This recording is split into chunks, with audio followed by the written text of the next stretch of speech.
Assalamualaikum warahmatullahi wabarakatuh. Bismillahirrahmanirrahim. Alhamdulillahirabbil alamin.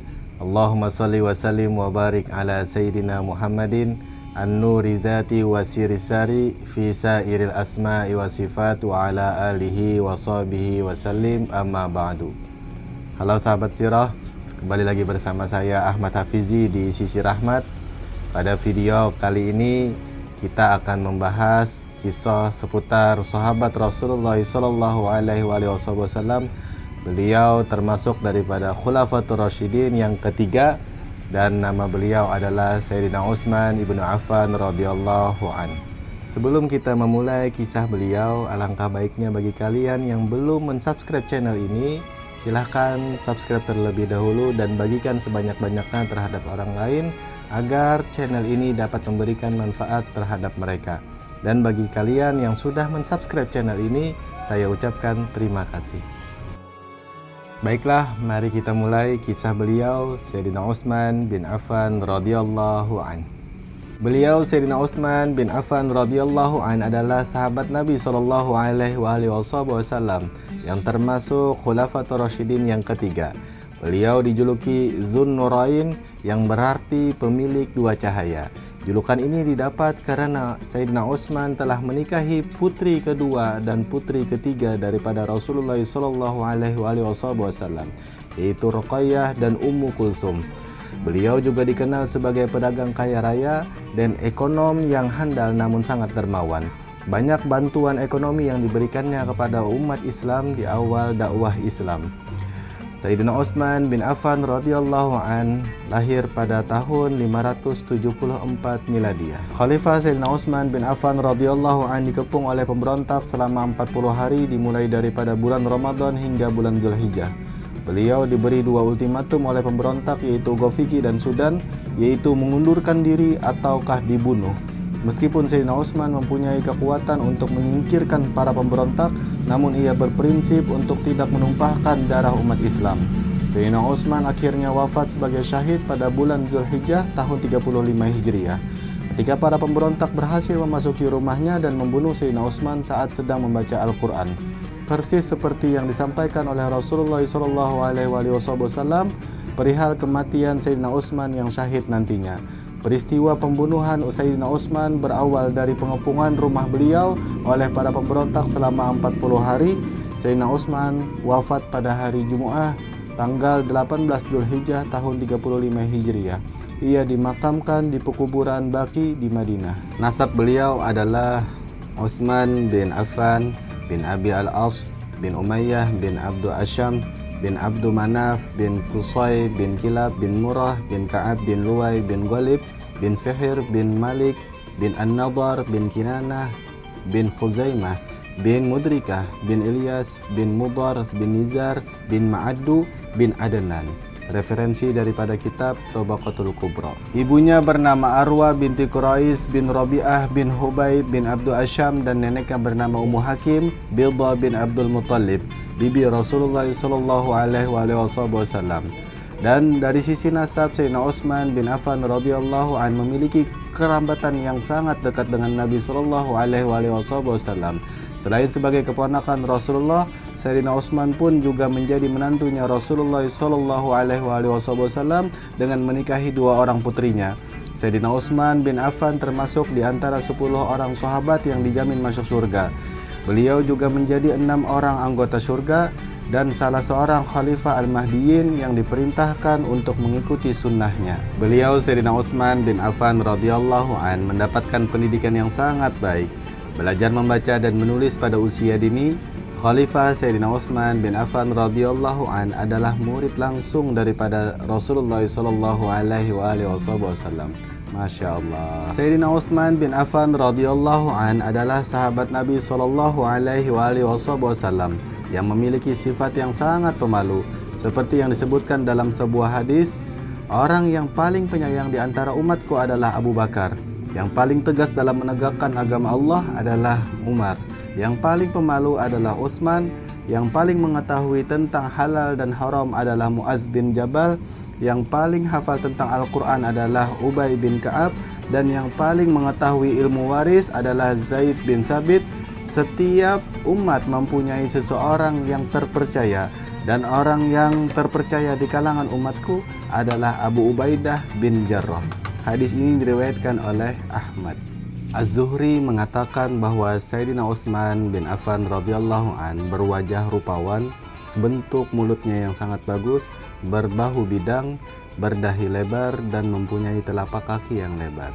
Masya Allah. Sayyidina Utsman bin Affan radhiyallahu an masuk Islam atas ajakannya Sayyidina Abu Bakar radhiyallahu an, dan termasuk daripada golongan as-sabiqun al-awwalun, yang artinya beliau termasuk daripada orang yang pertama kali masuk Islam. Rasulullah sallallahu alaihi wasallam sendiri menggambarkan Sayyidina Utsman bin Affan sebagai pribadi yang paling jujur dan rendah hati di antara kaum muslimin. Diriwayatkan oleh Imam Muslim bahwa Aisyah bertanya kepada Rasulullah sallallahu alaihi wasallam, ketika Abu Bakar masuk tapi engkau biasa saja dan tidak memberi perhatian yang khusus kepada beliau. Lalu Umar masuk, engkau pun juga biasa saja dan tidak memberikan perhatian khusus kepada beliau. Akan tetapi ketika Utsman yang masuk, engkau terus duduk dan membetulkan pakaian. Maka mengapakah begitu? Rasulullah sallallahu alaihi wasallam menjawab, apakah aku tidak malu terhadap orang yang malaikat pun malu kepadanya? La ilaha illallah. Pada saat seruan hijrah pertama oleh Rasulullah sallallahu alaihi wasallam ke Habasyah, karena meningkatnya tekanan kaum Quraisy terhadap umat Islam, Utsman bersama istri dan kaum muslimin lainnya memenuhi seruan tersebut dan hijrah ke Habasyah. Hingga tekanan dari kaum Quraisy pun reda. Tak lama tinggal di Mekah, Sayyidina Utsman pun mengikuti Nabi sallallahu alaihi wasallam untuk hijrah ke Madinah. Pada peristiwa Hudaybiyah, Sayyidina Utsman dikirim oleh Rasulullah sallallahu alaihi wasallam untuk menemui Abu Sufyan di Mekah. Sayyidina Utsman diperintahkan untuk menegaskan bahwa rombongan dari Madinah hanya untuk beribadah di Ka'bah, lalu segera kembali ke Madinah, bukan untuk memerangi penduduk Mekah. Pada saat perang Dzatir Riqa dan perang Ghatfan berkecamuk, di mana Rasulullah sallallahu alaihi wasallam yang langsung memimpin perangnya, Sayyidina Utsman pun dipercaya menjabat sebagai wali kota Madinah. Saat perang Tabuk, Sayyidina Utsman bin Affan radhiyallahu an mendermakan 950 ekor unta dan 70 ekor kuda, ditambah 1000 dirham sumbangan pribadi untuk perang Tabuk. Nilainya sama dengan sepertiga biaya perang tersebut. Sayyidina Utsman bin Affan menunjukkan kedermawanannya tatkala membeli air yang bernama rumah dari seorang lelaki suku Ghifar seharga 35.000 dirham. Mata air itu ia wakafkan untuk kepentingan rakyat umum. Pada masa pemerintahan Sayyidina Abu Bakar As-Siddiq radhiyallahu an, Sayyidina Utsman pernah juga memberikan gandum yang diangkut dengan 1000 unta untuk membantu kaum miskin yang menderita di musim kering. Sayyidina Utsman bin Affan radhiyallahu an terpilih menjadi khalifah ketiga setelah wafatnya Sayyidina Umar bin Khattab radhiyallahu an sebagai khalifah kedua. Diadakanlah musyawarah untuk memilih khalifah selanjutnya. Ada 6 orang kandidat khalifah yang diusulkan pada masa itu, yaitu yang pertama Sayyidina Ali bin Abi Thalib karramallahu wajhah, Utsman bin Affan, Abdurrahman bin Auf, Sa'ad bin Abi Waqqas, Zubair bin Awam, dan Thalhah bin Ubaidillah.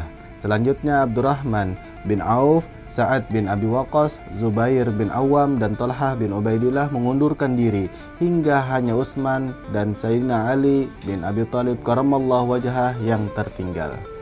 Suara masyarakat pada saat itu cenderung memilih Sayyidina Utsman bin Affan radhiyallahu an menjadi khalifah ketiga.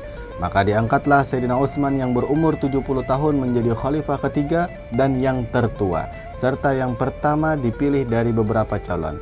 Peristiwa ini terjadi pada bulan Muharram tahun 24 Hijriah.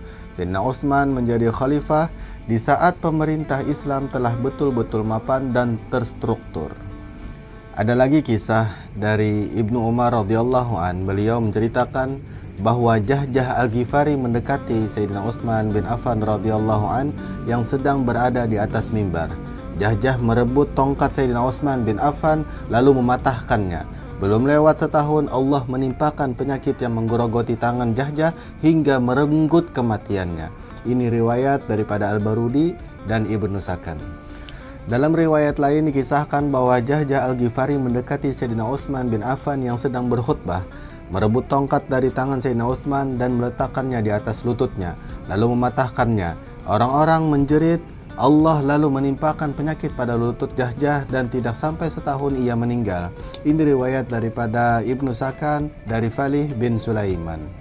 Diceritakan bahwa Abdullah bin Salam mendatangi Sayyidina Utsman bin Affan radhiyallahu an yang sedang dikurung dalam tahanan untuk mengucapkan salam kepadanya.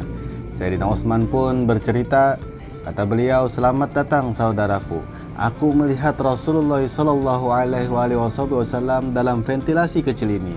Rasulullah sallallahu alaihi wasallam pun bertanya kepadaku, "Ya Utsman, apakah mereka mengurungmu?" Lalu aku pun menjawab, "Ya wahai Rasulullah." Lalu beliau pun memberikan seember air kepadaku dan aku meminumnya sampai puas. Rasulullah sallallahu alaihi wasallam pun berkata lagi, "Kalau kau mau bebas, niscaya engkau akan bebas. Dan kalau kau mau makan bersama kami, mari ikut kami." Kemudian aku memilih makan bersama mereka. Pada itu juga Sayyidina Utsman bin Affan radhiyallahu an terbunuh.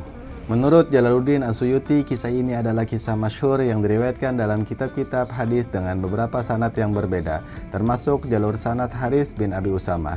Menurut Ibnu Batis, apa yang dialami oleh Sayyidina Utsman bin Affan adalah mimpi pada saat terjaga sehingga bisa dianggap karomah.